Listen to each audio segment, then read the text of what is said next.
इससे पहले आप पूरी वीडियो देखिए, मैं एक छोटी सी स्टोरी शेयर करना चाहता हूँ। बैक इन 2015 या 16 में आई यूज टू सर्च मेरे स्कूल में कि अपकमिंग टेक्नोलॉजीज़ कौन कौन सी होगी, तो उसमें ब्लॉकचेन हर एक आर्टिकल्स में कॉमन था। तो आई थॉट कि इसके बारे में सीखते हैं क्योंकि अपकमिंग टेक्नोलॉजी में आ रहा है और मुझे लगा ये ब्लॉकचेन बड़ा यूनिक नाम है। तो फिर मैंने जब इसके बारे में जाना तो बड़ा ही टेक्निकल था, मैंने उस टाइम छोड़ दिया। स्कूल के बाद मैंने डिज़ाइनिंग सीखी, उसके बाद मैंने एक और पॉडकास्ट देखा कि Web3 या फिर कोई भी टेक्नोलॉजी में नॉन टेक्निकल लोगों का भी बहुत काम आता है। तब मैं इसके अंदर आया, इसकी बहुत सारे कोर्सेज किए कि नॉन टेक्निकल ओवरव्यू लिया कि एक डिज़ाइनर या फिर एक मार्केटिंग प्रोफेशनल इसमें क्या क्या कर सकता है। तो वैसे ही इस वीडियो में सबसे पहले हम जानेंगे कि एक नॉन टेक्निकल इंसान टेक्निकल फील्ड में कैसे जा सकता है, उसका क्या रोल हो सकता है वहाँ पे, वो कैसे एंटर कर सकता है, वो टेक्निकल नहीं है ज़्यादा जब भी। और दूसरा ये है कि तेजोस जैसी बड़ी ब्लॉकचेन कंपनी में आप कैसे एंटर हो सकते हो। एंड तीसरा है कुछ इंपॉर्टेंट कोर्सेज जो आप कर सकते हो एज नॉन टेक्निकल पर्सन, और ये सब हम जानेंगे India growth head of Tezos blockchain के। एंड देखते हैं पूरी वीडियो को। और हाँ, एक और चीज़ बोलो कि पूरी वीडियो देखना, पूरी वीडियो देखना, सब्सक्राइब भी कर देना। सब्सक्राइब कर लेना। Thank you like so and much. Subscribe.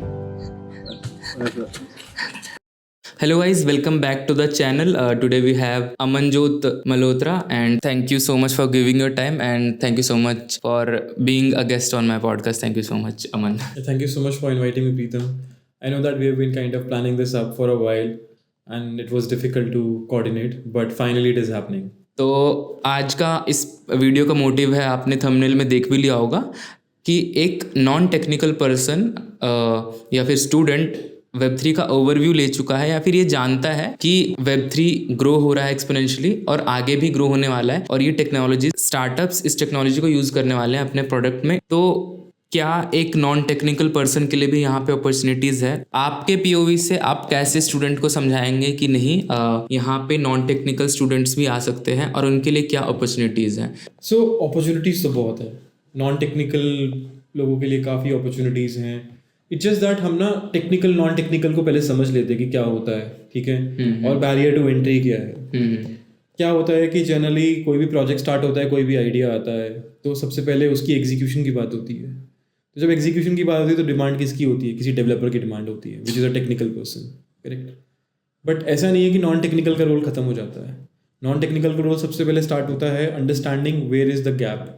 आप कोई ब्रिज बना रहे हो या आप कोई लिक्विडिटी प्रोटोकॉल बना रहे हो या कुछ भी बना रहे हो, आप एक सिंपल स्वैपिंग मैकेनिज्म बना रहे हो या आप स्टेकिंग मैकेनिज्म बना रहे हो, आपको अंडरस्टैंडिंग बिल्ड करनी पड़ेगी कि हम किस लेयर पे बना रहे हैं, किस टोकन के लिए बना रहे हैं, क्यों बना रहे हैं। सो ये अंडरस्टैंडिंग कौन लेके आएगा? कोई नॉन टेक्निकल तो एकदम से नहीं लेके आएगा। Although there are people who are non technical as well as understanding the business side of it, but ज़रूरी नहीं है कि जो डेवलपर होगा उसको सारी इन्फॉर्मेशन होगी।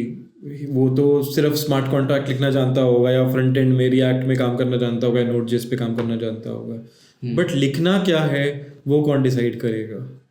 वो तो आपका टेक्निकल नॉन टेक्निकल को फाउंडर या नॉन टेक्निकल पर्सन डिसाइड करेगा कि हमको बनाना क्या है, ठीक है। बनाना कैसे है वो टेक्निकल करेगा, ठीक है। तो बनाना क्या है बहुत ज़्यादा इंपॉर्टेंट क्वेश्चन है, because if you look at it, जो आपका प्रोडक्ट्स बनते हैं वो एक नीड से बनते हैं, रिक्वायरमेंट से बनते हैं या एक प्रॉब्लम स्टेटमेंट से बनते हैं। जो जनरली हम जब एक डेक बनाते हैं तो सबसे पहली स्लाइड एक प्रॉब्लम स्टेटमेंट होती है कि ये प्रॉब्लम स्टेटमेंट है, ये सॉल्यूशन है, इस तरीके से करेंगे और ये लोग बिल्ड करेंगे। This is how the deck is structured. So problem statement को जनरली नॉन टेक्निकल लोग डिफाइन करते हैं। सो दोनों में एक चीज़ ये है कि रिक्वायरमेंट टेक्निकल की बहुत ज़्यादा होती है अर्ली स्टेजेस पे, ठीक है, क्योंकि every non technical person is looking for a technical person, ठीक है। बट इवेंचुअली जब एक प्रोटोकॉल है या प्रोडक्ट है तो उसको स्केल करने के लिए यू विल नीड, आपको एक नॉन टेक्निकल बंदा चाहिए होगा जो समझेगा इंडस्ट्री को, जिसका नेटवर्क होगा इंडस्ट्री के अंदर और जो लोगों से काम करा सकता होगा। एक और चीज़ ये भी है कि नॉन टेक्निकल कोई भी बन सकता है, उसमें बैरियर टू एंट्री लो है, टेक्निकल में बैरियर टू एंट्री हाई है, इसीलिए कम लोग पहुंच पाते हैं उस लेवल तक। एंड नॉन टेक्निकल में कोई भी स्टार्ट कर सकता है, कोई मार्केटिंग का बंदा है, कोई बिजनेस डेवलपमेंट का है, कोई कंटेंट राइटर है, कोई ग्राफिक डिजाइनर है, कोई यूआई यूएक्स का है, कोई कुछ भी कहीं से भी स्टार्ट कर सकता है और वो कहीं पे भी जा सकता है। सो जैसे हमने बात की कि अपॉर्चुनिटीज़ सबके लिए है, बट वो स्टार्ट कहाँ पे कर सकते हैं? जैसे कुछ कुछ तो ऑलरेडी इंट्रोड्यूस होते हैं मीटअप्स में जा कर के कि क्या स्पेस है, कैसा बिहेव कर रहा है स्पेस, और वहाँ पे जो एक्सपर्ट्स लोग आते हैं उनसे इंटरेक्ट करके। तो अगर कोई स्पेस ऐसे मीटअप्स में जा रखा है Web3 के, और देन अभी भी स्टिल शी और ही इज़ कन्फ्यूज्ड कि कहाँ से स्टार्ट करे, तो क्या आप उनको बोलोगे? अगर कोई हमें स्टूडेंट मिलता है अभी एंड शी और ही आस्क कि I am a non technical person, मुझे आइडिया हो चुका है Web3 का, मैं इन मीटअप्स में आता हूँ या आती हूँ, और अभी भी कुछ चीज़ें रह रही हैं बट ओवरव्यू मिल चुका है, तो मुझे कहाँ स्टार्ट करना चाहिए? एंड मैंने काफ़ी एग्जिस्टिंग इंडस्ट्रीज़ है उसमें ऑलरेडी लोग एक्सपोज्ड हैं उस चीज़ से, तो वहाँ पे मुझे थोड़ा कंपटीशन फेस करना पड़ रहा है, तो मुझे लगता है यहाँ पे कंपटीशन कम है, तो मैं कहाँ से स्टार्ट करूँ? अगर हम ऐसे क्वेश्चंस को आंसर करेंगे मीटअप्स में तो हम कैसे करेंगे? ठीक है, 1 by 1 लेते हैं इसको, ठीक है। सो बेसिक अंडरस्टैंडिंग अगर आपने Web3 की डेवलप कर ली है, तो आई थिंक आप सबसे पहले जितने भी कोर्सेज कर सकते हो, जितने डीप जा सकते हो टेक्निकली उतना डीप जाओ। ज़रूरी नहीं है कि बहुत डीप जाना, बट लेकिन एक बेसिक अंडरस्टैंडिंग ज़रूर डेवलप करो, ताकि आप कभी भी किसी भी प्रोजेक्ट के को फाउंडर से या उनके CXO से बात करोगे तो आप ऐसा ना लगे कि आपको कुछ आता नहीं है। तो आप बेसिक इन्फॉर्मेशन सीखो, बिटकॉइन, इथीरियम, स्ट्रक्चरिंग क्या होती है, L1s क्या होते हैं, L2s क्या होते हैं, इंफ्रास्ट्रक्चर कैसे होता है, कैसे काम करता है, वैलिडेशंस कैसे काम करते हैं, कंसेंसस मैकेनिज्म्स कैसे काम करते हैं, प्रूफ ऑफ स्टेक क्या है, प्रूफ ऑफ वर्क क्या है, ये सब चीज़ें समझ में आनी चाहिए, तभी आप किसी से एक अच्छे लेवल पे बात कर सकते हो किसी अपॉर्चुनिटी के रिगार्डिंग। दूसरा पॉइंट है कि ये समझो सबसे पहले कि आपको क्या आता है, आपका क्या स्किल सेट है। आपको लोगों से बात करना अच्छा लगता है, या आपको कंटेंट लिखना अच्छा लगता है, या आपको डिज़ाइन करना अच्छा लगता है, या आपको चीज़ों को मैनेज करना अच्छा लगता है, तो यही सब चीज़ें Web2 में भी होती हैं, यही Web3 में भी होती हैं। तो आपको बस ये समझ में आना चाहिए कि मुझे क्या आता है और मैं क्या कर सकता हूँ। सेम ही चीज़ें Web3 में होती हैं, इट इज़ जस्ट दैट कि Web3 में आपको थोड़ा टेक्निकल नॉलेज होना ज़रूरी है, और वो आ जाता है जब आप एक कम्युनिटी में रहोगे, बहुत सारे इवेंट्स में जाओगे, लोगों के साथ हैंग आउट करोगे, मिलोगे, तो आपको सब समझ में आ जाएगा कि एक Web3 इकोसिस्टम कैसे काम करता है। ये सारी चीज़ें समझ में आ जाएंगी, और जब समझ में आ जाएंगी तो आप कुछ भी पिक कर सकते हो। जैसे मैं एक इवेंट में गया और मैं बोलता हूँ कि मैंने प्रोजेक्ट मैनेजमेंट कर रखी है पहले, या मैंने प्रोडक्ट मैनेजमेंट पहले कर रखी है, तो मैं किसी प्रोटोकॉल के पास जाऊँगा कि आपका प्रोडक्ट मैं डेवलप करूँगा। But obviously role to role आपकी जो टेक्निकल अंडरस्टैंडिंग की रिक्वायरमेंट्स हैं वो डिफरेंट होगी। तो अगर आप एक कंटेंट राइटर, तो आपसे इतना टेक्निकल अंडरस्टैंडिंग की एक्सपेक्टेशन नहीं होगी, बट आप लेट्स से एक टेक्निकल प्रोडक्ट मैनेजर बनते हो, उसके लिए ट्राई कर रहे हो, तो आपको ज़्यादा अंडरस्टैंडिंग होनी ज़रूरी है। अगर आप एक BD के हो तो शायद इन दोनों के बीच की आपको अंडरस्टैंडिंग होनी ज़रूरी है। अगर आप प्योर ट्विटर मार्केटिंग कर रहे हो तो और कम में आपका काम चल सकता है, बट जितनी ज़्यादा टेक्निकल अंडरस्टैंडिंग होगी आप उतना ही एक्सेल करोगे इन सब फील्ड्स के अंदर। और ये टेक्निकल अंडरस्टैंडिंग अगर प्रैक्टिकल ना हो, पर एटलीस्ट थ्योरेटिकल लेवल पे आपको लिंगोज पता होनी चाहिए, कि जैसे लेट से कोई कंटेंट राइटर है तो उसको कंटेंट लिखने के लिए कैप्शंस या फिर ट्विटर थ्रेड्स लिखने के लिए बेसिक आना चाहिए, वरना तो जो ऊपर से दिया गया है वो नहीं शेयर कर पाएगा। ये नहीं मतलब कि लाइक टेक्निकल लेवल पे क्या हो रहा है ये ज़रूरी नहीं है कि एक स्वैपिंग एक्सचेंज में क्या हो रहा है, बट आपको ये पता होना चाहिए वो काम कैसे करता है, बेसिकली हाउ इट वर्क्स, कैसे है चीज़ों के लिए, वो पता होना बहुत ज़रूरी है। अगर बिटकॉइन पे लेयर 2s आ रहे हैं तो वो कैसे काम कर रहे हैं और वो क्यों आ रहे हैं, इतना पता होना बहुत है बस। और अगर आप रोज़ कोशिश करो कुछ भी एक चीज़ सीखने की, तो आप सीख सकते हो, बहुत आराम से सीख सकते हो आप उसके बारे में। हाँ, ये मैं अग्री करूँगा। तो आप भी ग्रोथ हेड हो तेजोस में, तो आपको कितनी नॉलेज लेनी पड़ी, although it is not a pure technical role, फिर भी अगर कोई और भी मार्केटिंग में हो और उसको भी समझ आए कि एटलीस्ट मैं इतना समझ के एंटर हो सकता हूँ, उसके बाद I will be continue learning about it, तो उसको कितना आप सजेस्ट करोगे कि किसी स्टूडेंट को या फिर यंगस्टर को कि एज ग्रोथ हेड या फिर इन मार्केटिंग डिपार्टमेंट कितना आना चाहिए और कितने पे आप एंट्री कर सकते हो? अगर क्योंकि बहुत सारे टेक्निकल मार्केटिंग स्टूडेंट होंगे जो देख रहे होंगे। मुझे लगता है 2-3 कोर्सेज कर लेने चाहिए जो कि फ्रीली अवेलेबल है मार्केट में। आई थिंक कोर्सेरा का एक कोर्स है, कोर्सेरा पे कोर्स है, आई थिंक प्रिंसटन यूनिवर्सिटी का एक कोर्स है, एक दो कोर्सेज और आपको फ्रीली अवेलेबल मिल जाएंगे यूट्यूब पे। सो वो सब आप कोर्सेज कर सकते हो आराम से। मल्टीपल कोर्सेज करने का जो एडवांटेज है वो ये कि आपको किसी ना किसी कोर्स के थ्रू अलग अलग इन्फॉर्मेशन मिलेगी। लाइक मैंने काफ़ी टेक्निकल कोर्सेज भी करे हैं, मैंने कोर्सेज ईडेक्स से करे हैं और भी जगह से कोर्सेज करे हैं। तो मेरा जो फर्स्ट असाइनमेंट था वो LCX के साथ था, तो मैं एक एक्सचेंज बिल्ड कर रहा था। तो एक्सचेंज उससे पहले नहीं बिल्ड किया था, बट जब एक्सचेंज बिल्ड करने लगे तो एक्सचेंजेस के बारे में सीखना शुरू हो गया कि एक्सचेंजेस कैसे काम करते हैं। तो उसको सीखते सीखते मैं पैरेलली कोर्सेज कर रहा था। तो मैं ऑफिस में आता था, काम करता था और रुक जाता था, और फिर ऑफिस के बाद में कोर्सेज करता था। नाइस। ताकि मैं रोज़ कुछ ना कुछ सीखूं उसके अंदर। तो उसका बहुत एडवांटेज मिलता है। आप एकदम से तो कुछ नहीं सीख सकते। तो I think it is like falling. आप एक पहाड़ से छलांग लगा रहे हो और छलांग मारते मारते आप एक प्लेन बिल्ड कर रहे हो। बिल्कुल इसी तरीके की बात है ये। ठीक है, ये आपने सही कहा। साथ में मैंने ये चीज़ देखा है ना कि जो चीज़ प्रूवन है उस पे स्टूडेंट या फिर यंगस्टर ना एंटर करने से झिझकते नहीं है। बट ऑल्दो Web3 टेक्नोलॉजी बहुत प्रोमिनेंट है और ग्रो हो रही है, बट अभी भी क्या नाम है, मेरे जो फ्रेंड्स हैं जो अभी इसमें ट्राई कर रहे हैं एंटर करने के लिए, उनको भी थोड़ा बहुत डिलीमा होता है कि हम इसमें आए नहीं आए, हमारे लिए नया स्पेस है। बहुत कम कंपनीज़ हैं, मतलब कंपैरेटिवली कम कंपनीज़ हैं जो इस टेक्नोलॉजी का यूज़ कर रही हैं। तो उनको मतलब मैं तो यही कहता हूँ कि अगर वो चीज़ ऑलरेडी जब आ चुकी है, जब लोगों में फेमस हो चुकी है और सारी चीज़ वो लोग ट्राई कर रहे हैं, वो ऑलरेडी जब सैचुरेशन पे आ चुकी है, मतलब मेरे हिसाब से। तो सेकेंडली हम यही जानेंगे कि अगर एकदम ही यंगस्टर है, स्टूडेंट है, और वो आया, उसने प्रॉपर कोर्स कर लिया, उसको बेसिक नॉलेज हो चुकी है, और वो जो लोग हैं मीटअप से मिलने के बाद उनकी लिंगो को समझ पा रहा है, समझ पा रही है, तो नेक्स्ट स्टेप उसके लिए क्या हम बोले कि वो कैसे एक स्टार्टअप में एंटर कर सकती है, या फिर एक अच्छे तेजोस जैसी कंपनीज में आ सकती है, या आ सकता है। अच्छी कंपनीज में आने में टाइम लगता है। ऑब्वियसली अच्छी कंपनीज एक्सपीरियंस देखती हैं, but I think the beauty of Web3 is कि आप कहीं पे भी अप्लाई कर सकते हो, किसी को भी अप्रोच कर सकते हो, काफ़ी डिसेंट्रलाइज्ड है। तो मुझे लगता है कि सबसे अच्छा तरीका ये होगा कि आप मीटअप्स में जाते हो तो आप अपने आप को बताओ कि आप क्या करते थे, और देखो कि आपके लिए कोई भी अपॉर्चुनिटी है और आप उस अपॉर्चुनिटी को ग्रैब कर लो।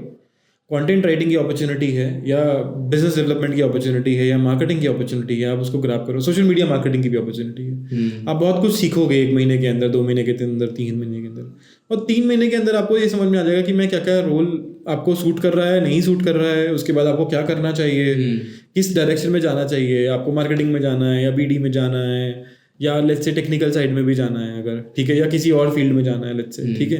तो आपको सब समझ में आ जाएगा, और एक बार समझ में आ जाएगा तो आप उस डायरेक्शन में चलिए। और आई थिंक Web3 तो हम सबको पता है कि यहाँ पर रहने वाला है, इट्स नॉट गोइंग एनीवेयर, कहीं नहीं जा रहा है। तो जब वो कहीं नहीं जा रहा है तो आप अगर आज एंटर करेंगे तो अगले साल तक 1 साल का एक्सपीरियंस होगा, और अगले साल करोगे तो 0 का होगा। तो इसीलिए बड़ा इंपॉर्टेंट है कि आप टाइम करो, और जितनी जल्दी एंटर कर सकते हो आप एंटर करो। ये आपने सही कहा कि मतलब एंटर करने के साथ साथ में सीखते भी रहो, क्योंकि ऐसा नहीं कि सीखोगे फिर एंटर करोगे, फिर तो वही वाली बात हो जाएगी कि एकदम में तो आप रुक ही नहीं सकते। अगर आप Web3 में हो तो आपने जहाँ सीखना बंद किया आप वहीं पे डेड हो जाओगे, प्लेटो कर जाओगे, क्योंकि इतनी सारी चीज़ें अपडेट हो रही हैं, इतनी सारी चीज़ें चेंज हो रही हैं। आप Web3 गेमिंग को ले लो, आप NFTs को ले लो, आप किसी भी चीज़ को ले लो। अब हम अभी RWAs की बात कर रहे हैं, रियल वर्ल्ड एसेट्स की बात कर रहे हैं, कितनी सारी चीज़ें चेंज हो रही हैं उसके अंदर। जबकि RWAs एक बहुत स्लो मूविंग टॉपिक है, बट जैसे गेमिंग के अंदर कितनी सारी चीज़ें चेंज हो रही हैं। पहले आपके लिए 3 साल पहले, 4 साल पहले आप एक बहुत बेसिक गेम बना पाते थे ब्लॉकचेन के ऊपर, अब एक बहुत अच्छी गेम भी बना सकते हो ब्लॉकचेन के ऊपर, और धीरे धीरे उसके यूज़ केसेस बढ़ते जा रहे हैं। आपने कहा कि चेंजेस बहुत फास्ट होते हैं Web3 में, तो इसमें मेरा पर्सपेक्टिव ये है, क्योंकि एक नई टेक्नोलॉजी तो इसमें चैलेंजेस भी अभी भी हैं, चाहे वो रेगुलेशन वाले चैलेंज हो, चाहे वो ब्लॉकचेन ट्रिलेमा वाला चैलेंज हो, या फिर चाहे वो अडॉप्शन का चैलेंज हो। क्योंकि चैलेंजेस या फिर अभी भी क्योंकि चैलेंजेस बहुत सारे हैं, इसी की वजह से अपडेट भी लोग जल्दी कैसे इसको मैं आर्टिकुलेट करूँ, इसी की वजह से लोगों को अपग्रेड करना पड़ रहा है, या फिर फाउंडर्स को अपग्रेड करना पड़ा है अलग अलग चीज़ों में, और इंटीग्रेट करना पड़ रहा है अपनी कंपनीज़ में। तो मुझे ऐसा लगता है कि क्योंकि अभी नया है ये स्पेस, और इसमें अभी भी करंटली चैलेंजेस हैं, इसीलिए अपडेट्स तेज़ी से आ रहे हैं। मुझे ऐसा लगता है 7-8 साल बाद इतना फास्ट चेंज नहीं आएगा मेरे ओपिनियन मैच्योर में। हो जाएगा। हाँ एक वो उस लेवल पे जाके मैच्योर हो जाएगा। हाँ आप ये देखो कि हम इंडिया का एग्जांपल लेते हैं, ठीक है, अभी कितनी सारी चीज़ें डिजिटाइज हुई हैं हमारी। आधार हुआ है, आपका टैक्स फाइलिंग आपका डिजिटाइज हो गया है, जीएसटी डिजिटाइज हो गया, सब कुछ डिजिटाइज हो गया है, ठीक है। तो जब सब कुछ आपका डिजिटाइज हो जाएगा तो आपको कितनी अपडेट करोगे आप उसके बाद, ठीक है। आपको उसके बाद अपडेट करने की ज़रूरत नहीं है। अभी हम आधार, यूपीआई और ये टेक्नोलॉजीज हम एक्सपोर्ट भी कर रहे हैं दूसरी कंट्रीज़ के अंदर। सिमिलरली अभी क्योंकि एक नेसेंट स्टेज पे है, अर्ली स्टेज पे है Web3, अभी बहुत अपडेट्स का स्कोप है, ठीक है। आप इसको आप एक आईफोन की तरह देखो। जैसे आईफोन का हम कंपैरिजन करते थे, आप देखो आईफोन 13, 14, 15 में क्या फ़र्क है।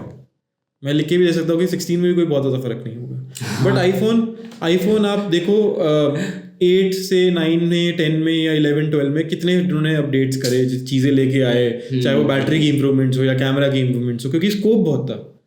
और आईफोन आप 3 से स्टार्ट करोगे तो बहुत ही ज़्यादा स्कोप था। ओके तो आईफोन 3 से जब वो 6 तक पहुंचे तो बहुत अपडेट्स आई। हाँ। फिर वो जो अपडेट्स की जो स्पीड थी वो स्लो होती चली गई।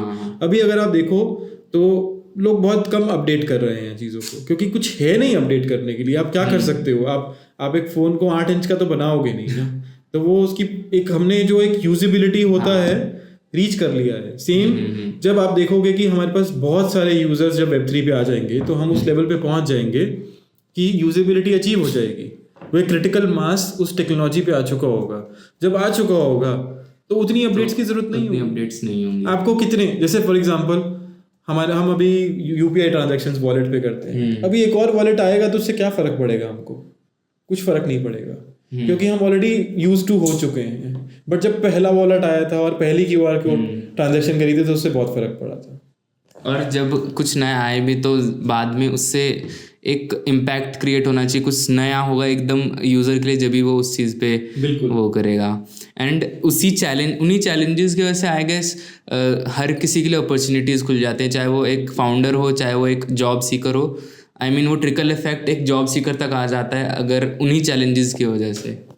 और पूरा Web3 इकोसिस्टम इंटरडिपेंडेंट है, एक दूसरे पे निर्भर है। उसका रीज़न है कि एक लेयर 1 लेयर 2 पे डिपेंडेंट है, ठीक है। लेयर 2 के ऊपर जो प्रोजेक्ट्स है उस पर डिपेंडेंट है, उसके इंफ्रास्ट्रक्चर पे डिपेंडेंट है, कोई किसी मीम कॉइन पे डिपेंडेंट है कि उसकी सक्सेस होगी तो हमारे पास वॉल्यूम आएगी और हमारे पास ट्रांजैक्शंस बढ़ेंगी। तो ये सब कुछ इंटरकनेक्टेड है। एक चीज़ मेरे काफ़ी फ्रेंड्स ने बोला, और ये चीज़ मैंने भी देखी है इस Web3 स्पेस में। जो मेरे नए फ्रेंड्स हैं जो मेरे साथ कभी कभी मीटअप्स में गए हैं और उन्होंने थोड़ा बहुत ट्राई किया इंटर्नशिप्स यहाँ पे करना, दे सेड कि in comparison to old companies, not the एकदम ही ओल्ड कंपनीज, बट जो Web3 स्पेस है उसमें उन्होंने देखा है कि जो सपोर्ट होता है एक दूसरे के लिए, आई डोंट नो ज़्यादा, मैंने भी चीज़ नोटिस करी है कि एक दूसरे के लिए सपोर्ट बहुत ज़्यादा होता है in comparison to Web2 companies. I don't know why but होता है। क्या मेरा इस पे ये कहना है कि क्या पता स्पेस नया है और कम लोग हैं, तो एक कम्युनिटी जो है वो अभी भी ग्रो करने के लिए, तो आई थिंक वो ग्रो जब ही होगी जब एक दूसरे को हम सपोर्ट करेंगे।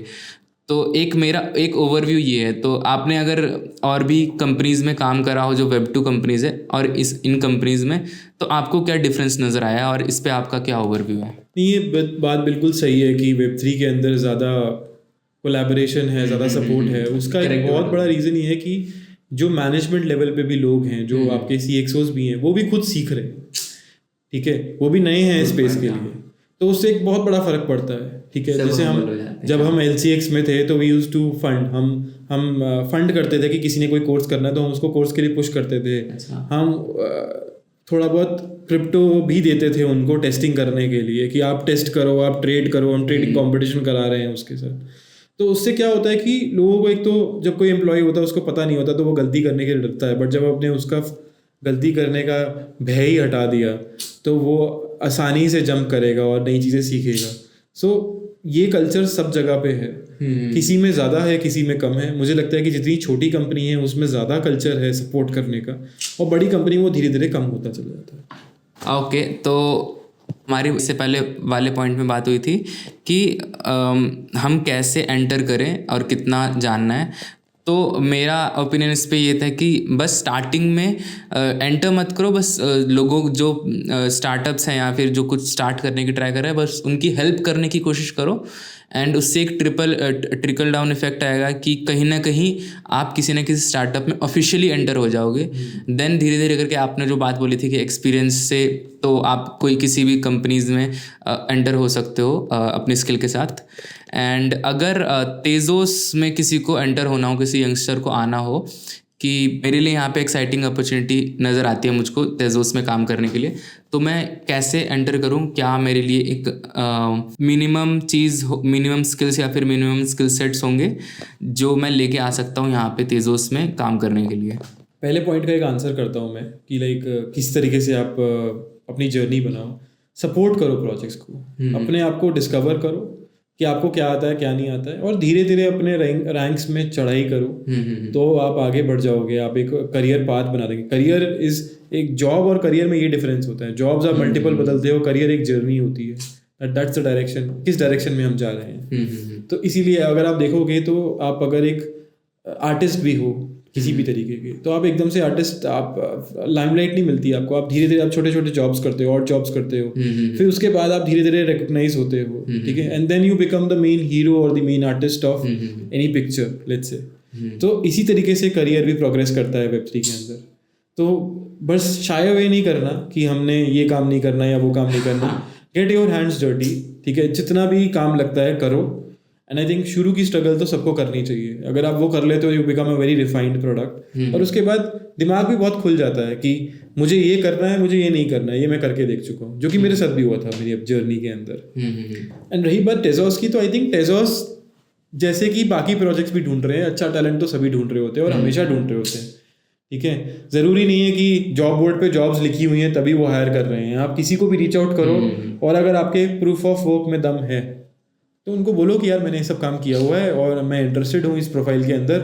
अगर जेन्युइनली उनके पास कोई अपॉर्चुनिटी होगी तो वो आपको ऑफर करेंगे। Same goes with Tezos also. हमारे पास अगर कोई आता है और बोलता है कि मैं बिजनेस डेवलपमेंट करना चाहता हूँ, या मैं मार्केटिंग करना चाहता हूँ, या मैं डेवलपर रिलेशंस में काम करना चाहता हूँ, तो we kind of definitely take an interview. हम एक इंटरव्यू ज़रूर लेते हैं उसके साथ, क्योंकि मतलब जब तक हम एक इंटरव्यू नहीं लेंगे, एक इंटरेक्शन नहीं करेंगे, हमें नहीं पता लगेगा कि उसका पोटेंशियल क्या है। और अगर पोटेंशियल होगा तो हम कोशिश करते हैं अच्छे टैलेंट को एब्जॉर्ब करने की।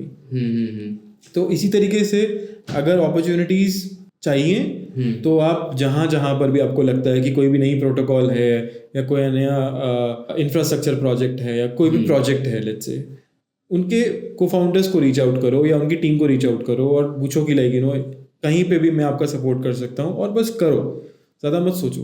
एंड जो तेजोस के बारे में किसी को आइडिया ना हो, तेजोस ब्लॉकचेन के बारे में, तो उनको एक ओवरव्यू देने के लिए अगर हम शॉर्ट में समझाएं कि तेजोस कैसे यूनिक है, क्या क्या प्रोजेक्ट्स लेके आ रहा है, एंड इन फ्यूचर कहाँ पे तेजोस खुद को देख रहा है, तो उसको अगर हम एक यंगस्टर को बोले, क्या पता 4-5 साल बाद वो यंगस्टर तेजोस में काम कर रहा हो, ऐसा भी हो सकता है। तो उसको अगर बोले तो आप उसको क्या मैसेज कन्वे करोगे? सो टेजोस एक लेयर 1 प्रोटोकॉल है, very similar to Ethereum, but ये एवीएम कंपैटिबल नहीं है, ये सॉलिडिटी पे डेवलप नहीं है। ये अपनी एक खुद की प्रोप्राइटरी लैंग्वेज है, उस पर डेवलप्ड है, विच इज़ कॉल्ड मिचेल्सन, ठीक है। विच इज़ कॉल्ड मिचेल्सन, ओके, ठीक है। तो ये अपनी ही लैंग्वेज है, सिमिलर टू सॉलिडिटी, बट अपना इसका एक स्ट्रक्चर होता है, ठीक है। तो आपको सीखना पड़ता है इस लैंग्वेज के बारे में, और इसके अंदर जो स्मार्ट कॉन्ट्रैक्ट्स लिखे जाते हैं वो स्मार्ट पाई पे लिखे जाते हैं, ठीक है। एडवांटेज ये है कि ये काफ़ी डिसेंट्रलाइज ब्लॉकचेन है, काफ़ी टाइम से है मार्केट में, और काफ़ी अच्छे पार्टनरशिप्स कर चुका है। जैसे रेड बुल रेसिंग के साथ पार्टनरशिप कर चुका है, मैनचेस्टर यूनाइटेड के साथ पार्टनरशिप कर चुका है, यूबीसॉफ्ट के साथ पार्टनरशिप कर चुका है। बहुत सारे प्रोडक्ट्स हम लॉन्च कर चुके हैं, डोगामी हम लॉन्च कर चुके हैं, प्लेंटी एक वॉलेट है, डीफाई है, उसको हम लॉन्च कर चुके हैं। अभी हमने एक गेम लॉन्च किया क्रिकेट स्टार्स करके, जो कि इंडिया का गेम है क्रिकेट के बारे में। सॉरी, वीडियो को मुझे बीच में रोकना पड़ा क्योंकि इसके बाद जो टॉपिक है वो एकदम ही शिफ्ट हो गया था गेमिंग की तरफ। और गेमिंग सबसे बड़ा टॉपिक या फिर कह सकते हैं industry, one of the biggest industry है, क्योंकि ये Bollywood, Hollywood, NFL, NBA, soccer या फुटबॉल या फिर IPL के रेवेन्यू से भी ज़्यादा इसका रेवेन्यू है। और उसको कंबाइंड भी कर दिया जाए जब भी गेमिंग इंडस्ट्री बहुत बड़ी है इनसे। इस वीडियो का नेक्स्ट पार्ट कुछ एपिसोड्स या कुछ वीडियोज़ के बाद आएगा, तो उसमें आपको जानने को मिलेगा कैसे AI या फिर Web3 का रोल रहेगा, स्पेसिफिकली Web3 का क्या रोल रहेगा गेमिंग में। और थैंक यू सो मच। अगर कोई फीडबैक हो या फिर कोई क्वेश्चन हो आपके माइंड में कि कैसे आपके डाउट कैसे क्लियर कर सकता हूँ मैं डायरेक्ट फ्रॉम प्रोफेशनल्स, तो प्लीज़ कमेंट में बताना या फिर मेरे को DM कर देना। Thank you so much. Merry Christmas and happy new year.